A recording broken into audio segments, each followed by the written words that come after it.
Hi, we are live from the Brojo for another episode of the Takedown Breakdown. I am Kian Ibanez. And I am Jesse Brusteris. Yeah, Schneider Ironstorm couldn't make it today for his victory speech on the No Mercy, but, you know, it's whatever. And if you've noticed, we sound a hell of a lot better than last week. Oh, yeah. Did you listen to last week's episode? Yes, I did. Well, all this, dude, every time you do Skype recordings, like, no matter what you like, if you ever listen to those on, like, YouTube videos and things, they're always really bad. Yeah. They're always super choppy. Yeah, so we're going to work on that, because obviously we can't, you know, be getting together every week for this. So we'll try our best. We love you. We love each other. We love you. We love you, listeners. I love you, baby. I'm not going to go that far. Don't leave me. I love you like a father. Oh. Like a stern father. Yeah? Who doesn't appreciate loves his daughters a little bit too much? No, loves his son but doesn't want to show it. Like if someone's like, because Braden always says, like, he's like, you guys are really cool. I'm like, oh, okay, come on now. Come on. It's like, stop giving me compliments. I don't know how to take it. Don't lie to me. Stop it. So what have you been up to, Jesse? I have been school. Mm-hmm. I have been school. Lots of schoolwork going on. Lots of preparing for the first episodes on Lunch Money Radio. Yeah, how is that going though? Like, slow. Slow. We're going to be recording our first shows here in a couple weeks. So, yeah. Besides that, it should be going just fine. Kind of trying to figure out the ins and outs of Audacity, the sound editing platform. It's actually quite easy. Yeah. Yeah. It's not.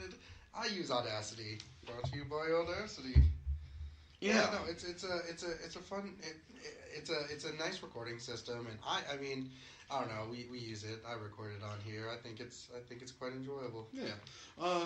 Also, you know, we're kind of talking a little bit slower today because we are in Supreme Leader Kian's bedroom. Yes. Yeah, that is your new name, by the way, Supreme Leader Kian. Oh man, y'all motherfuckers. You know, this is where I stand, and I make this point to people as much as they give me shit. Yeah, it's a lot of hard work. Yeah. To, like, you know, it is like, you know, we were talking about this. I was like, you know, you're like, yeah, we're having like 3 podcasts. I'm like, Jesse. Yeah. I'm gonna be honest with you. I'm like 6. Yeah. It's hard. It's like, yeah, like right now, Lunch Money Radio has like 2. Yeah. That I'm going to be recording. Right. And maybe Rob's that we're going to be bringing in. Right. And, like, I'm not, most of the time I'm not in, like, a few of them, but I still have to, like, you know, be there. Right. And so it's like, it's fun. Before people are like, oh, does he hate doing this? No, I love doing it. I think it's super fun. But it can be tolling when you have, especially when you have an ensemble.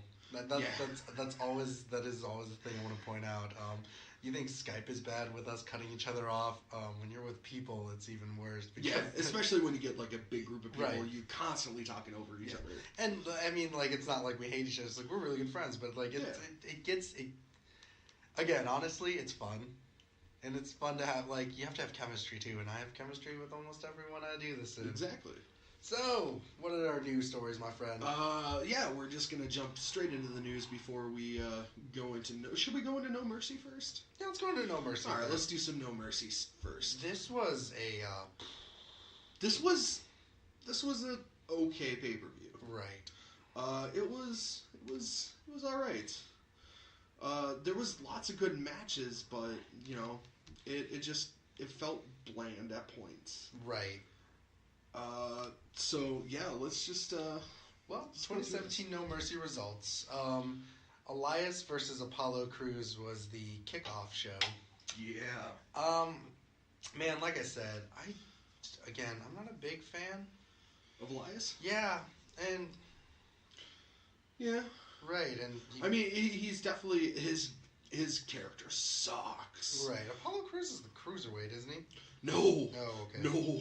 He's like 220, 230 maybe. Oh, okay, it's that guy. He just moves around like a cruiserweight. He's with Titus O'Neil though, right? Yes. Yeah, so. Yeah, so I mean, it kind of sucks that that's where they're taking Elias now, is a feud with Titus Worldwide. You know, considering like he's just been feuding with like the likes of like Dean Ambrose and Finn Balor and stuff like that. Yeah, but what else are you gonna do with him? Like he's not interesting enough to do shit with, and so like when you throw him in there, you're just kind of like, oh man, but yeah, that was the kickoff. And then the Intercontinental Championship, The Miz defeats Jason Jordan via pinfall to retain the title. Yeah, this was a really good match. Yeah. I mean, yeah, it had the shitty finish, but I think this it's a way for like to begin a slow recovery for Jason Jordan's character, right? Because nobody liked it when he first came in as Kurt Angle's kid. Yeah, which sucks. Like, you know, it's a shtick he had to do, though. You know what I mean? Like, it wasn't like he's like, you know. Yeah. He wasn't like, I want to be Kurt Angle's kid. Like, it's like, he kind of had to do that to like get his name out there, right? Like that. You know, it sucks to have to feel like. The guy has talent. I don't know if you think that, but I know I feel like he does. Jordan has all the talent in the world. I think he's super impressive. He's not like on a Chad Gable level. Mm-hmm. Because Gable was honestly the star of that team. Right. When they were American Alpha. Right. But Jordan still has all the talent in the world. And like I said last week, you know, like pairing him with the Miz is going to help him. And now that they've just completely fucking abandoned that, which we'll get into later, yeah, I just, yeah, it's like, what else are they gonna do with him? Like, you know, like, man, what can you do with him? Honestly, I could see them, kind of pairing him with Matt Hardy for the time being. That's one. God, I forgot about that news story. I'm going to have to look that up real quick. That's a because okay. WWE got a lot of injuries this past week. Namely Jeff and Cesaro. Yeah. So Cesaro. Cesaro. Now Kith. Yeah, so, you know, and then we go into Finn Balor defeats Bray Wyatt, which, man, I keep, you know, I know you keep saying you're a Bray Wyatt apologist, which is 100% understandable, but like for me, it's getting old. I'm getting there to where it's like I've had enough. They need to do something new with this character. This whole I'm a god thing just isn't really hitting anymore, and right. he's hemorrhaging fans. Right. But I don't know, like, if they did something drastic with this character to where, like, all of a sudden, like, you know, he's just anti-hero. Like, just putting him as anti-hero would even help his character at this point. Right. You see, and that's the thing. Like, I don't even know what you can do with the guy's character from here on out. Like, he's done the same thing. This is the reason why I don't like Bray Wyatt. This is the reason why I also never really liked The Undertaker either that much. Like, I thought The Undertaker was cool. But, like, they do the same thing. They're, like, this spoopy dude who is like, I'm coming for you. And then that's the whole shtick for their thing. And then they just disappear and they come back for a new guy. It's like, you're my next victim. Yeah. He hasn't had any story progression in, like, the 4 or 5 years that he's been with the company. Yeah. And they need to change it fast. Because Bray Wyatt is very marketable. You know, it's been proven over his 5 years. Like, obviously, like, when The Shield was around, The Shield was the number one sellers. But right behind them, you had the Wyatt family. And the Wyatt family was creepy cool, though. Yeah. Finn Balor wins the match. Woo. Yeah, I mean, like I said, they're not really doing much with either of them, and like, which sucks because I really like Finn Balor, and he's just not being used either. I'm like, come on. Yeah. Well, Tag Team Championship, Dean Ambrose and Seth Rollins defeat Sheamus and Cesaro to retain the title. Motherfucking match of the night. I loved this match. Match of the night. It was amazing. Yes. Oh my god. Obviously, like, the one point the one part that, you know, we want to talk about is Cesaro kind of missing his spot, if you will, and taking the ring post right to the teeth. And it actually jammed him up like a few millimeters into his gums to where he had to have surgery. So he's going to be out for, I think, a month or 2. Oh, that's fucking painful, man. Yeah. Just thinking about, like, I don't know, used to, like, fighting and things like that. Has there ever been, like, an injury that, like, that intense that you've known of as, like, a person? Where, like, teeth go into... No. You don't really see it all that often in, like, MMA because, you know, mouth guards. Right. And stuff like that. But, no, I haven't really seen any, like, super gruesome injuries. I've seen, like, super gruesome knockouts. Right. Case in point, my dad. It was when I first started fighting. He was like, oh, you know, if you could do it, I can do it too. And so he signed up. This is when, like, MMA was still not regulated in the state of Iowa. Oh, God. So, you know, you have, like, a 45-year-old dude stepping into the cage against this just jacked, like, black dude who had been training for a few years. And my dad lasted 11 seconds and went, like, wooden plank knockouts. Like, it was bad. Like, he was stiff. Oh, shit. It was scary to see. So. Right. Oh, man. See, just seeing that, though, and him hitting there. Yeah. Oh. Yup. Bad teeth. Mm-hmm. Women's Championship, Alexa Bliss defeats Bayley via pinfall. Sasha Banks, Nia Jax, and Emma to retain the title. I actually really enjoyed this. I enjoyed this match a lot. I thought it was fun. Dude, clusterfuck matches are the best. Yeah. I love clusterfuck matches. And right. Like, I think we all kind of assumed that it was either going to be Nia or Alexa. And I thought so. Like, yeah, and I personally thought it was going to be Nia.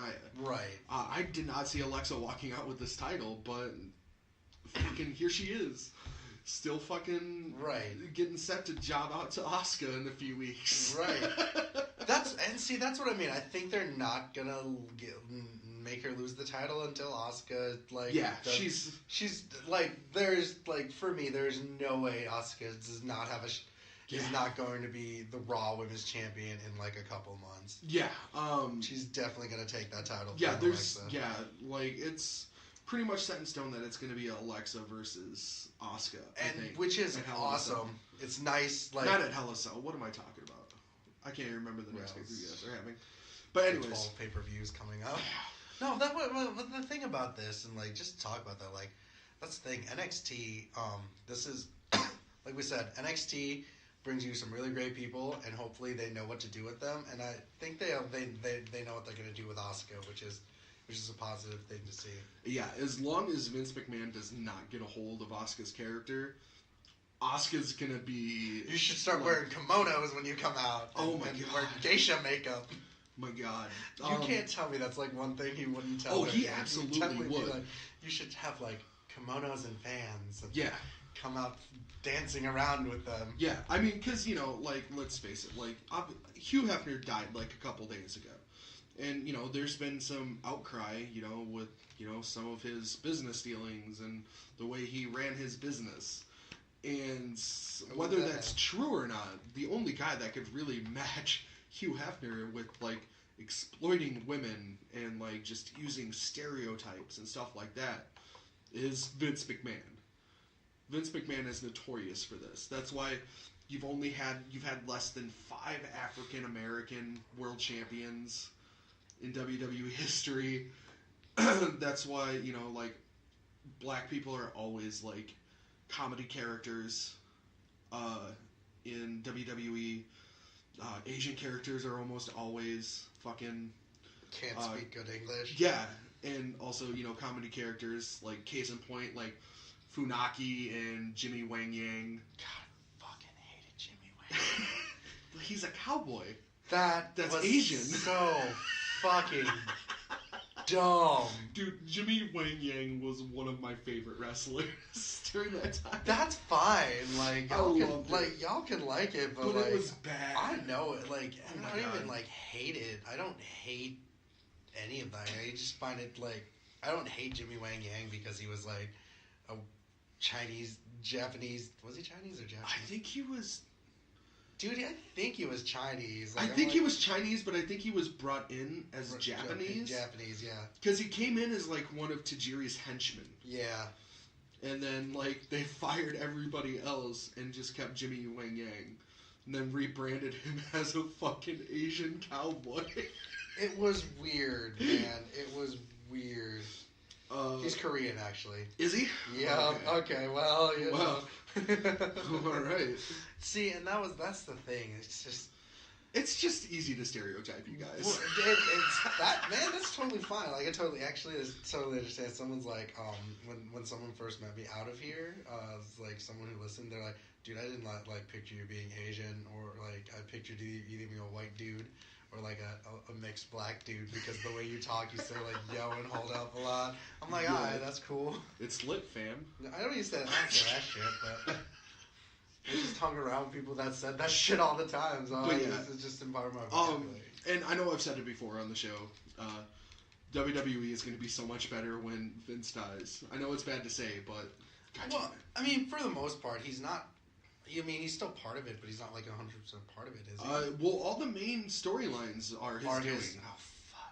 Oh, fuck. That's why NXT is so good, is because like he's not touching it. Yeah, because he doesn't touch it, and it's all Triple H's baby. So, Roman Reigns defeats John Cena. Fuck me. Do you not like that? Like, I did not like this match. Sucked. Yeah, I mean, it was so bad. It was one of those things. I just can't. And it's so bad because, like, we've said it before. Like, I mean, obviously, Luis hasn't, because Luis hates fucking Cena. But, Cena has good matches. Roman has good matches. Right. The fans don't like either one of these. Right. But, at least we would have, we assumed they were going to have a good match. It was not a good match. It was long and boring. And it was just an obvious play to, get Roman over. He took like 4 AAs. Yeah. One off the top rope. Yeah. And then a double AA. And then all it took was 1 spear. Right. To beat Cena. It's like, what the fuck? Fuck this. Fuck Roman. This just legitimized my hatred for Roman and Vince at this point, because this is Vince's doing. Well, John Cena needs to promote Ferdinand. Yeah, it's... God fucking damn it. Ferdinand. Dude, I watched that trailer. We had to review the Lego Ninjago movie. Uh-huh. And it wasn't a trailer. It was, hey, I'm John Cena, and I'm voicing Ferdinand the Bull. And, like, scenes of him, and then him explaining who Ferdinand is. I'm like... Yeah, this is why you're not doing things at the WWE. You're promoting Ferdinand. Yeah. I'm just like, God damn it. But, I mean, after the match, they had like a fucking 10-minute quote-unquote send-off for Cena. Like he was gonna fucking retire. He ain't retiring. He'll be back by the end of the year. Yeah. I don't see, and this is, like I said, I don't know, you didn't believe this, but I feel like Luis kind of agreed with me.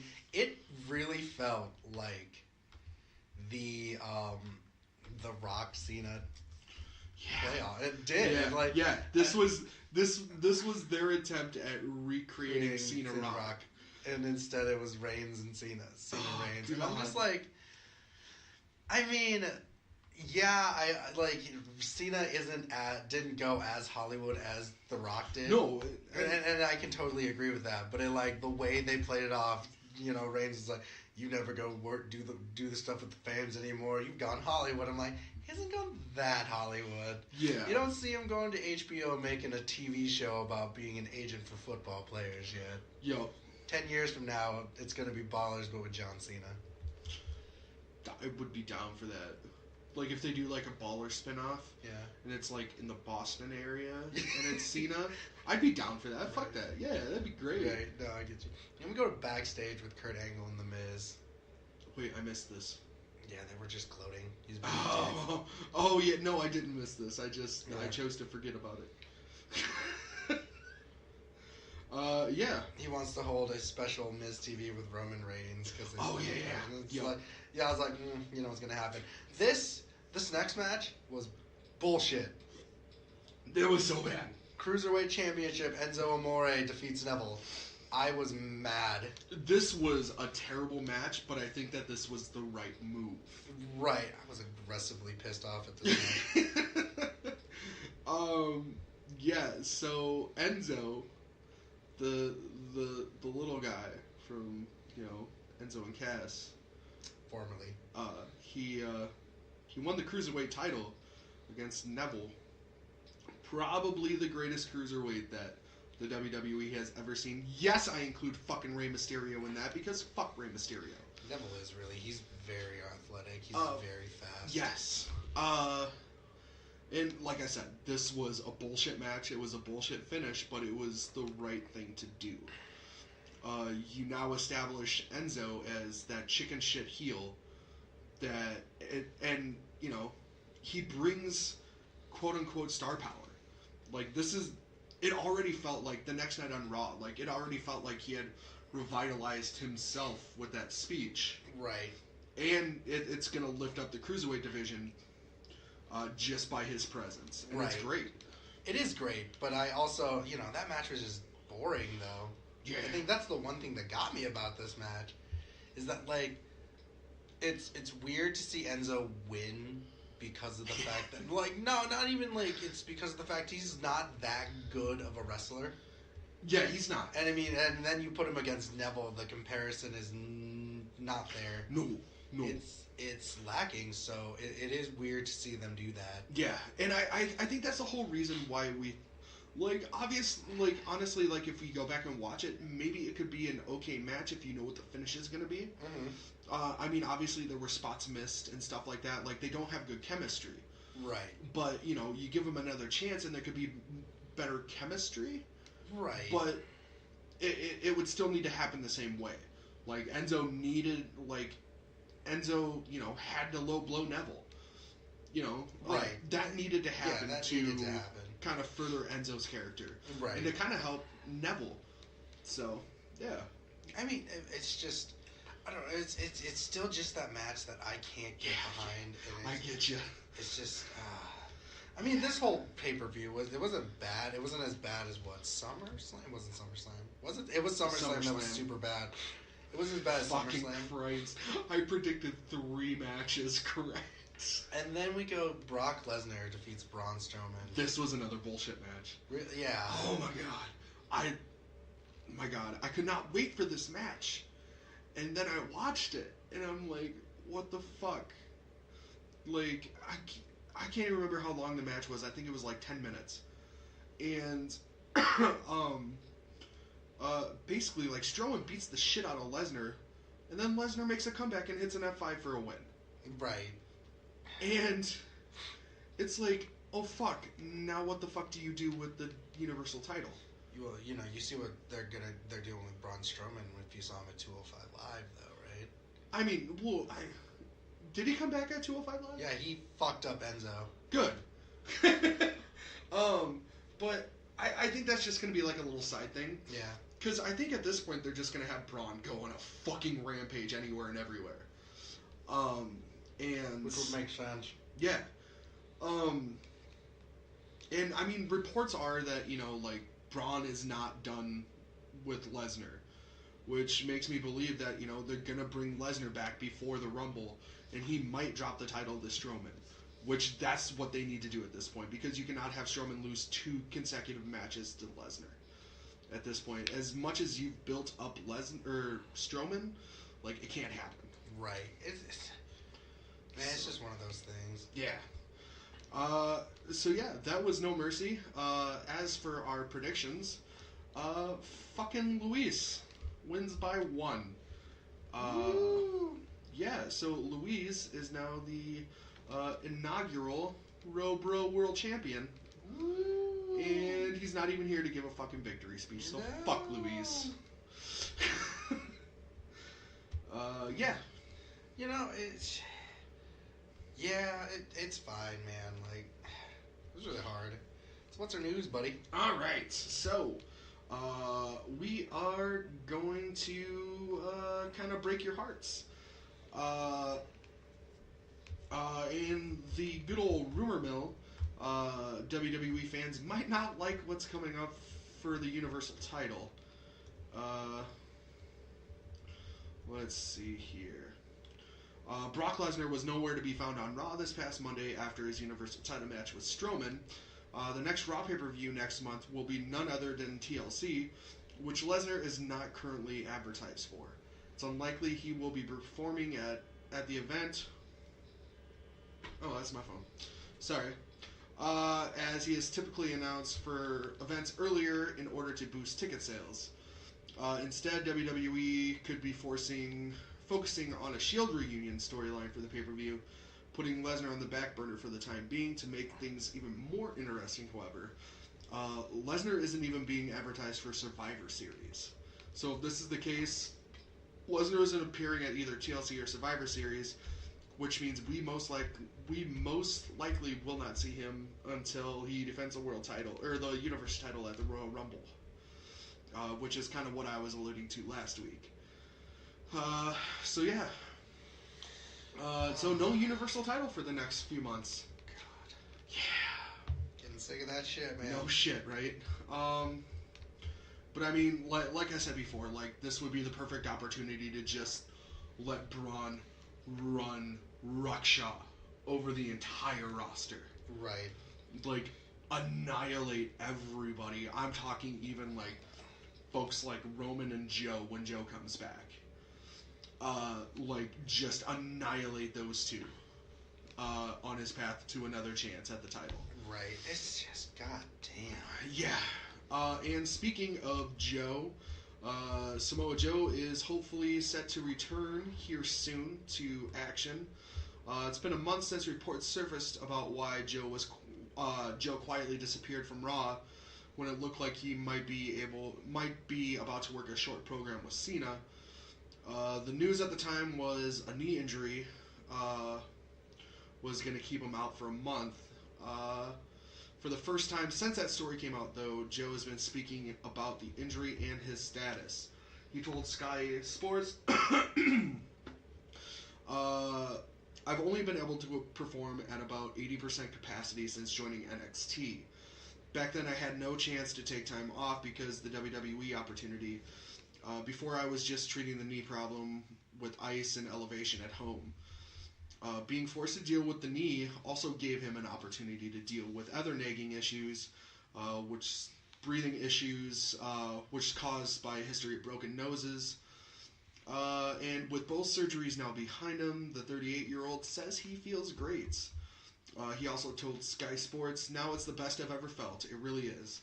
I also needed nasal surgery as I've broken my nose about 8 times in my career, so I was only breathing at about 60%. You have no idea how invigorating it is now. So, yeah. Joe says he's awaiting clearance from WWE Medical, but sounds optimistic that it will happen soon. The Sky article states that he is expected to be part of Raw's tour of England and Ireland in November. So, we should expect him within the next month or two. Hopefully. Yeah. Don't need to do that one.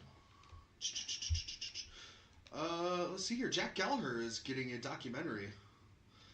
The 205 Live star has a premiere date for his documentary. Figure 4 Films and Paragon Pictures have announced that The Extraordinary Gentleman will bow on November 5th in Manchester, England.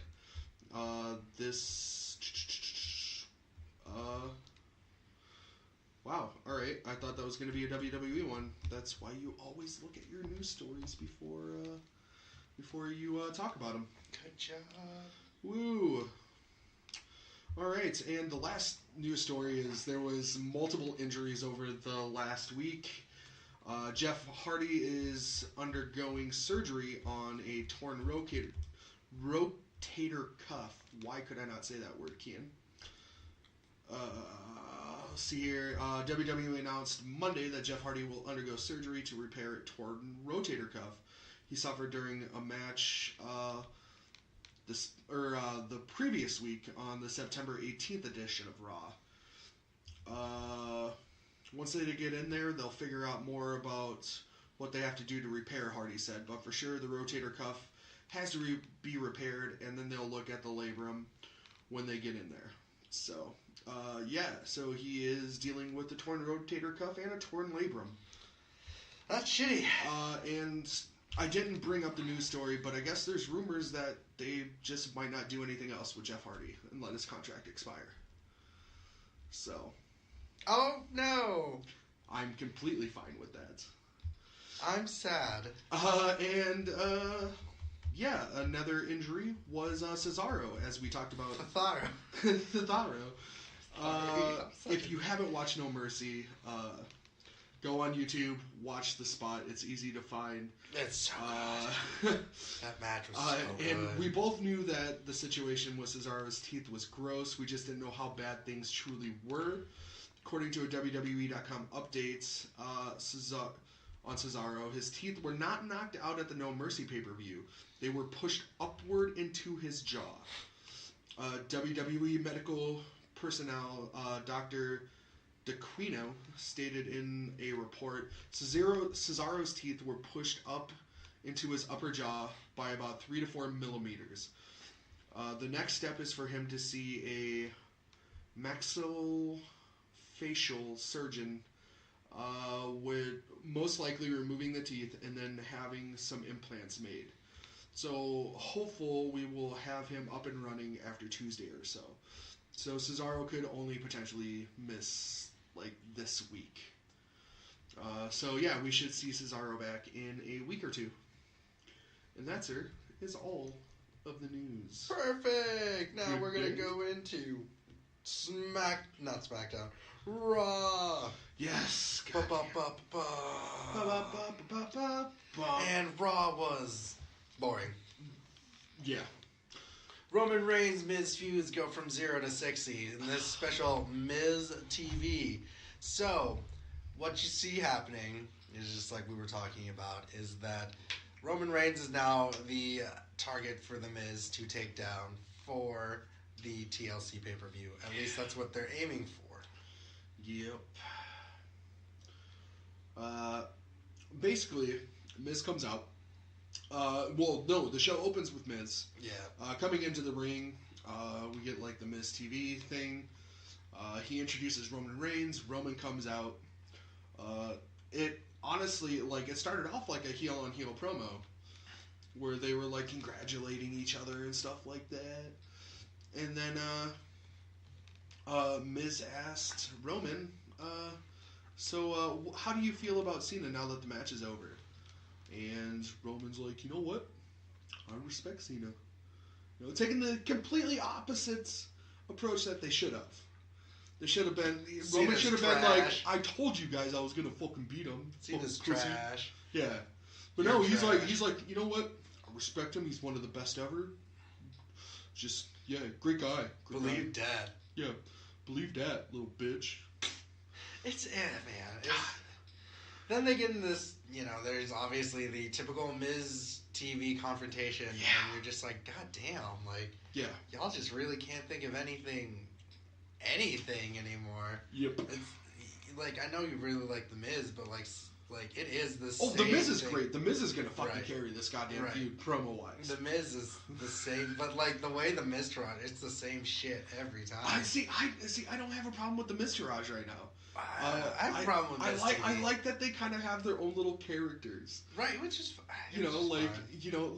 fucking if the Miztourage were to break up tomorrow. Yeah, they wouldn't do anything with I know, but you give Curtis Axel, you let him keep that fucking gimmick. Yeah. He is rocking that goddamn gimmick so hard. Yeah, but I don't think they would do anything with those two. No, but they need, especially, not so much Bo Dallas. Bo Dallas is in.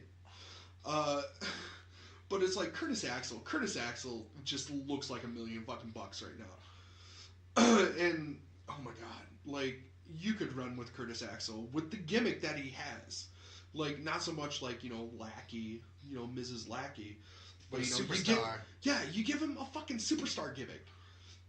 Where, he's just you know what? I fucking feel like $1 million bucks. He could do the old Simon Dean shit. Right. Just not terrible. You remember, you know what I'm talking about, right? Yeah. Yeah. I don't know. It's one of those things. And apparently, God, this needs to get fucking over with, too. Finn Balor and Bray Wyatt aren't you finished yet? No, I could kind of see this going as, like, they're going to have, like, a fucking chairs match or something. Just going to start beating the fuck out of each other with chairs over the next week or two. To where, like, you know, they're going to set up for a chairs match at TLC.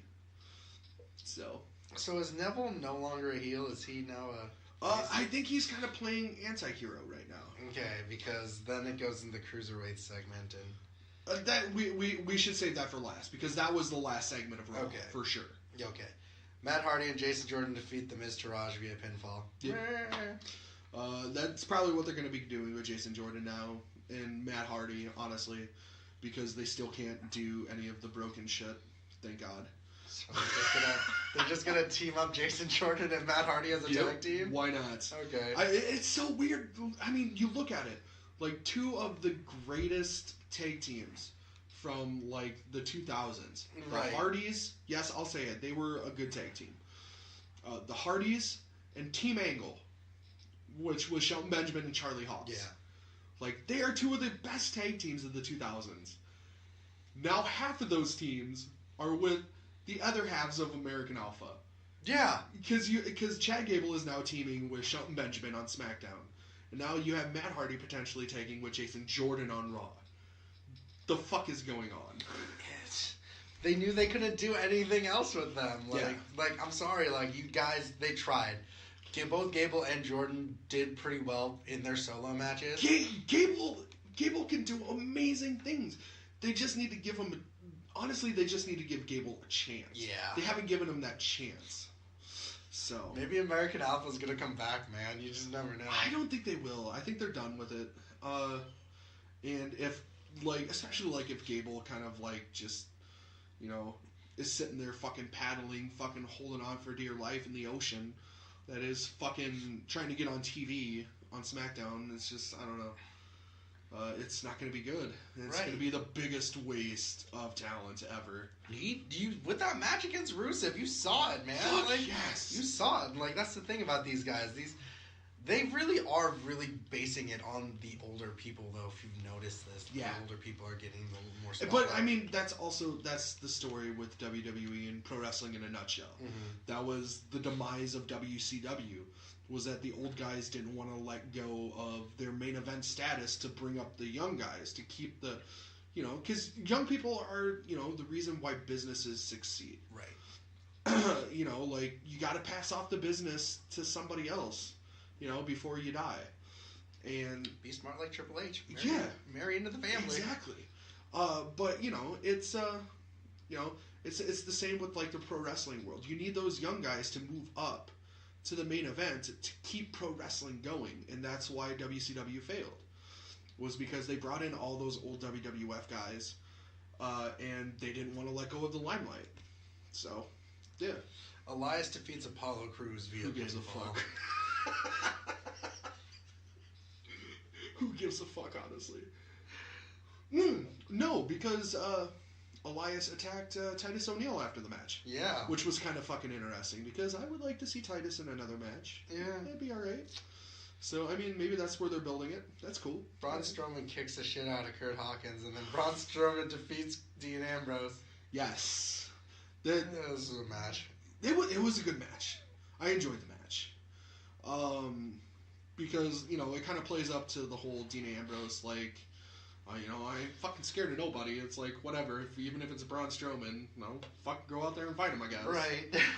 That man's a giant, and you fight a crazy person. I'm like, oh, shit. Yeah, it was a good match. I enjoyed it. I thought it was fun.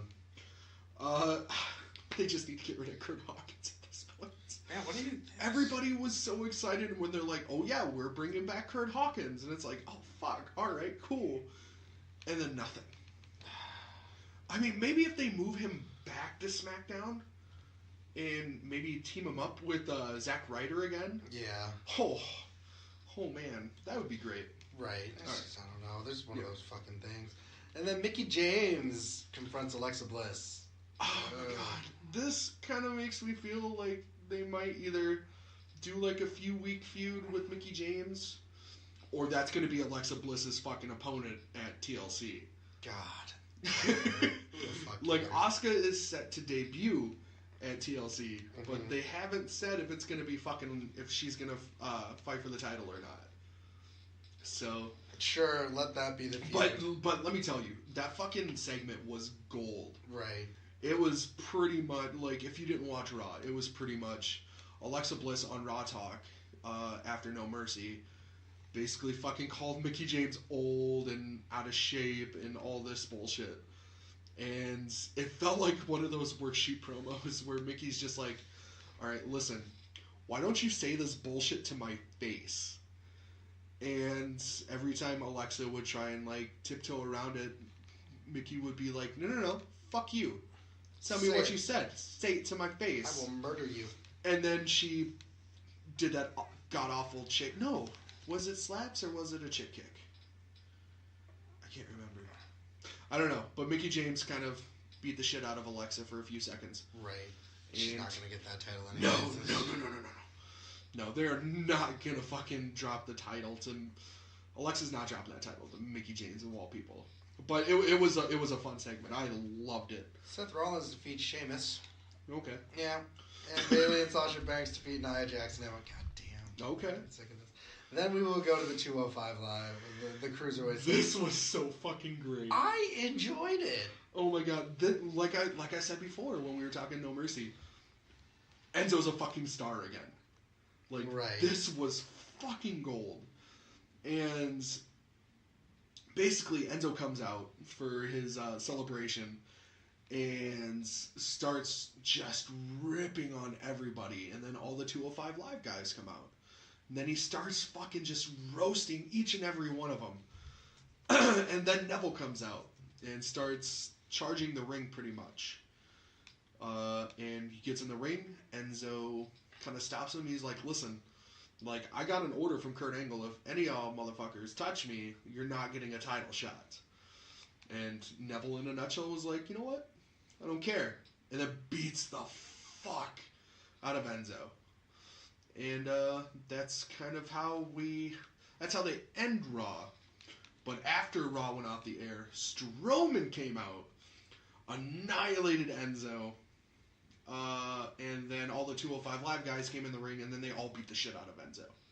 So, yeah. Yeah, initiation. Woo! I'm going to start watching 205 Live, honestly. Yeah, you should. It's actually kind of fun. Yeah, like, I watched it this week, and I was like, alright, this shit's... It's hilarious. Yeah, and it's bad because, like, I've been shitting on Enzo the last few weeks. And it's like, Enzo's the reason I'm going to start watching 205 Live. Right. Because that's my favorite kind of heel, is the heel that Enzo's playing. The worst heel ever. Yes. Yeah. Love it. So we're going to smack down. We going to smoke. Smoke down. Kevin Owens destroys Sami Zayn again. Yeah. That was... We're pretty much going to gloss over SmackDown. Right. Yeah, it was... Alright. I mean, honestly, to be honest, I didn't watch it, but I did go back and watch the Clip Notes version of it, and it's typical Kevin Owens, Sami Zayn shit. Right. So... That New Day, that's not the last thing that happened, the New Day and Uso rivalry going to Hell in the Cell. No. Okay, so... No, that happened halfway through. I'm looking at the major events and then... Right. Basically, the Usos had a match with the Hype Bros. Beat the Hype Bros. And New Day was out behind the announcer's table. And fucking... It's the little things that the New Day do that make me love them. Right. Like, they're talking shit to the Usos. And eating popcorn. And all of a sudden, like, Big E just reaches into his popcorn bucket and pulls out a fucking microphone. And it's like, God damn it. I love you guys. So funny. So yeah, and basically Xavier's like, listen, we want you guys in a Hell in a Cell. So, yeah. I'm good about that, man. Yeah, I'm fantastic. I'm all aboard. Then we get like matches like Baron Corbin defeats Ty Dillinger. It was an okay match, and I'm kind of upset that they're not adding Ty Dillinger into that match at Hell in a Cell, because I mean that's what they've been building towards. Right. Is, you know, a triple threat, and now they're just like, no, nah, fuck it. Baron Corbin gets the match. And honestly, like it was kind of a cheap victory for Baron. Mm-hmm. Like it was a back and forth match. Like Ty got some shots in, and then shenanigans happened outside of the ring. I can't remember exactly what happened, but damn you shenanigans. Yeah, but Baron steals the victory. So yeah. WWE champion Jinder Mahal and Shinsuke Nakamura. They're really good. Oh my god. I was just reading an article Mm. about this. It's just that man. They just fucking need to. He's not holding that title. Like we say this every fucking pay-per-view, but like I firmly believe now that this is the end of Jinder. Jinder is losing this title, and I know we've said this month after month. At like SummerSlam or the month before, he's losing this goddamn title to Nakamura. And for better or worse, Nakamura is about to be the face of SmackDown. I don't think that Nakamura is ready for it per se, but that's the program that Jinder's in, and they need to get the title off of Jinder. I personally, like me with my feelings towards Nakamura, is I think the fans are going to turn on him hard, and it's not for a lack of character. It's for the simple fact that he cannot fucking speak English good. No. Unless he gets a goddamn translator. Like, give him, like, a Bill Alphonse. Mm-hmm. Like, RVD couldn't fucking talk in ECW, so what do? Fucking give him Bill Alphonse.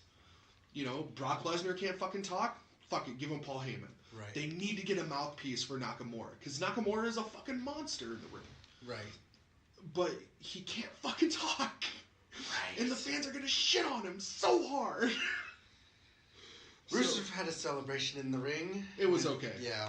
Right. It was an okay they're gonna fight. Fucking RKO out of nowhere. Yeah, they're it was another good RKO out of nowhere. So Hell in a Cell, Rusev versus Orton. Yes. It's another one, man. You can only like something so much until you're just like, Jesus Christ.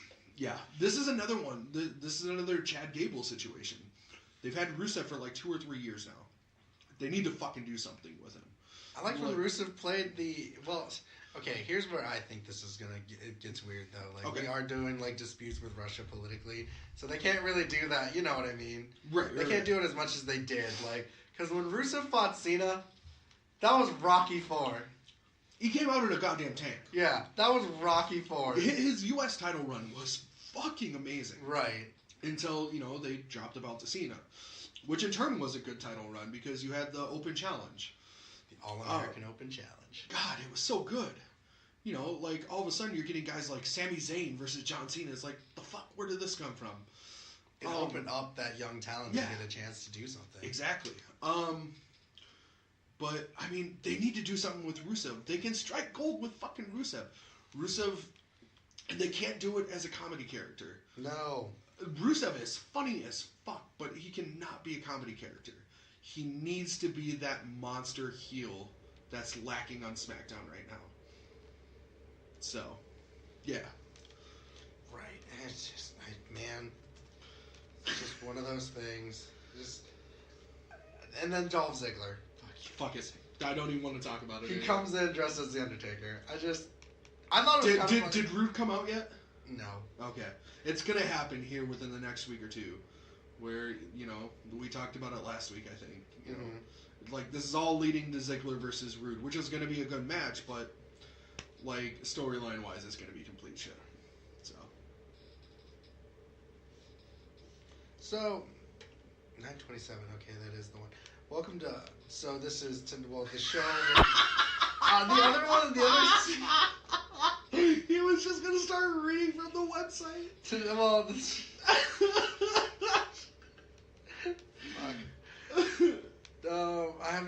I've never done the NXT one. I've never helmed it. So Adam Cole, Bebe, who takes the leader of the Sanity, Eric Young. They also face another debut from the CWC competitor, Fabian Eichner. Yes.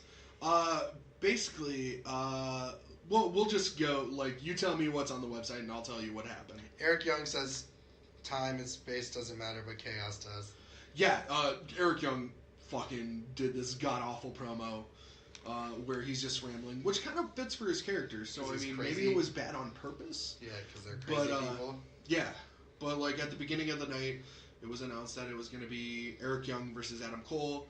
Eric Young comes out, cuts the god-awful promo, and then they go into the first match of the night, which I don't know what it was. Lars Sullivan's versus Oni Larkin? Oh, fuck yes! Oh god, this is one of those matches that, like, if you want to start getting into NXT, this past week's episode is a perfect place to start. Lars Sullivan is this new, like, monster guy on the scene, and he's facing Oni Lorcan, who's just, like, 190 pounds, but he's, like, 190 pounds of, I'm gonna get in your face and beat the shit out of you. Okay. And so, like, they just go at each other, and, like, Oni Lorcan gets the shit beat out of him, but he has this one thing where, like, at the end of his matches, like, right before the finish, he'll just, like, get up and start slapping you in the face as hard as he can. Jesus. But yeah, Lars Sullivan wins. It was a great short match, though. Mm-hmm. And Lars goes to attack him after the match, and his new, Oni's new tag team partner, I can't remember his name, comes out to make the save. So, No Way Jose. No. I like that name. Oh. Danny Burch. Yeah, there you go, Danny Burch. Heavy Machinery versus Demetrius Bronson and Patrick Scott. I hope these guys are at the NXT Live thing that we're going to in a few weeks. Mm-hmm. I love Heavy Machinery so much, especially Otis Dozovich. Mm-hmm. Okay, so really quickly, my goal is I'm going to try and get myself in the ring. Like, I'm bringing a sign that's saying, like, I could beat the shit out of Otis. Pretty much. I'm going to attempt to get in the ring to take a bump. This is my goal. But yeah. I'm just bringing Follow Me at the Roshan Bros Podcast Network at Facebook. But yeah, so, yeah, but it was a short match. It was just like a squash match. It's whatever. So, yeah, I mean, then we go into a woman's fight. Liv Morgan versus... That sounded super sexist. A woman's fight. A woman fight? Oh, scandalous. They should be just sitting down making sandwiches. Yeah, they should be in the kitchen. What is going on here? Women shouldn't be fighting like this. My God. They should be fighting with their words, not their fisticuffs. Anyways, it was... Liv Morgan versus Vanessa Bord. Liv Morgan is terrible, but she got the win. That's all I can really say. Yeah, they're very sparkly pants. Yeah, it's very bright and bombastic. Yeah. Cassius Ono? Cassius Ono. Cassius Ono versus Fabian Eichner. Fabian Eichner. I can't remember who he faced in the Cruiserweight Classic last year, but it was a very good match. Yeah. He faced Jack Gallagher in the first match. Mm-hmm. He does not look like a cruiserweight, but apparently he is. Mm-hmm. And Cassius Ono is like 270. Mm-hmm. Like, he's a little tubby dude. Or a big tubby dude. And Eichner was throwing him around like nobody's fucking business. Yeah. It was like watching a superhero. It was like watching Superman throw like a fucking giant lizard around. It was weird. And it was a great match. Cassius Ono ended up getting the win, but again, a great match. Then we have Adam Cole with Fish and O'Reilly and Eric Young with Sanity. This was an okay match. I can't exactly remember. Oh, it was some shady stuff. But it was an okay match. It was an okay debut for Adam Cole. Mm-hmm. Yeah. That's pretty much it. So, this is gonna sound super weird. We're not, like, because we're a small town, this is just like one of those spectator shows that they do. It's a house show. Yes. Or NXT is a house show. Yes. Okay. But I mean, have you ever been to a house show before? I've been to that ECW house show, and that's the only house show. ECW had a house show? They had a house show here. What? Like, when? My sophomore year of high school. What the fuck? Yeah. All right. ECW was a thing. Yeah, dude, I'll do you one better. I've only been to one house show, and that's when TNA was here the first time. Oh, you sad sack shit. You're just like, dude, well, it's wrestling. Dude, I don't give a fuck, dude. I got ODB's phone number. What? Did you call it? Yeah. We talked for like a month or two, and then just kind of drifted apart. Perfect. Yeah. So yeah, I had Eric Young's wife's phone number for a while. You're fucking weird. Really?